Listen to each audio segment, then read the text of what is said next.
Hi, I'm Arnie Kravitz, and I'm from TRC, Technology Research Corporation in Clearwater, Florida. We're one of the Coleman Cable family of companies. Coleman Cable is in the business of the safe, secure and controlled generation, distribution, and storage of energy. One of our new products that we have here at the show is a brand new class of microinverter.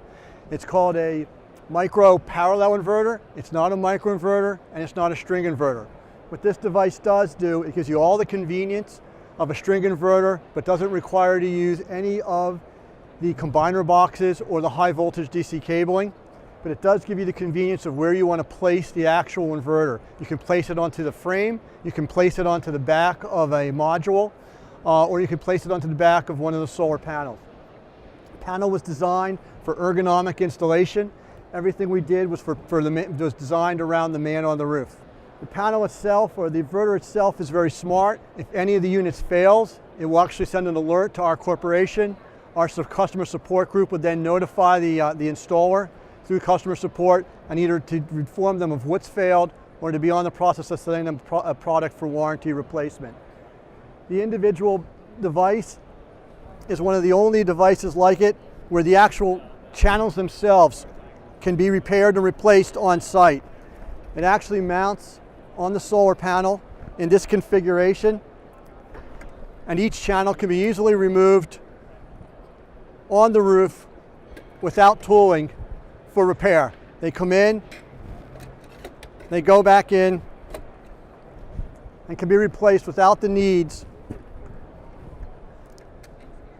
of any specialized tooling by the installer.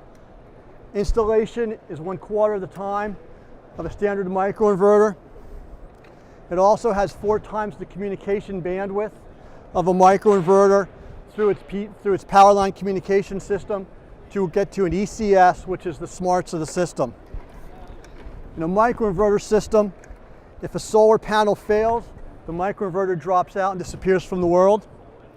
In this system, if the solar panel fails, this channel will pull power from the other channels and will remain up and contact ECS to give the status to be sent back to the installer, which basically says that the panel is dead.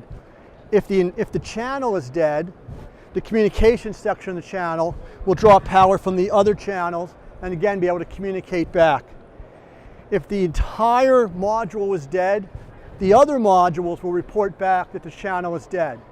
The ECS will isolate down to the panel, to the inverter, to the location to let the user know what needs to be repaired and replaced.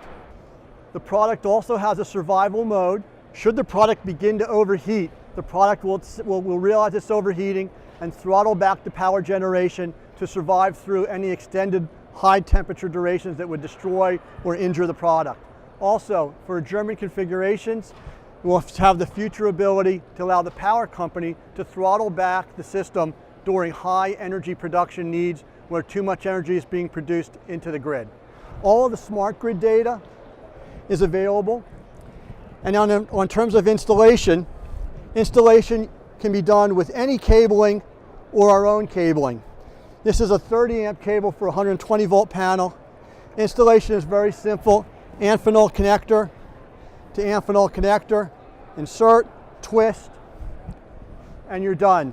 4 of these inverters then attach to the trunk cable, which then attaches into the junction box and goes down to the breaker panel in your house.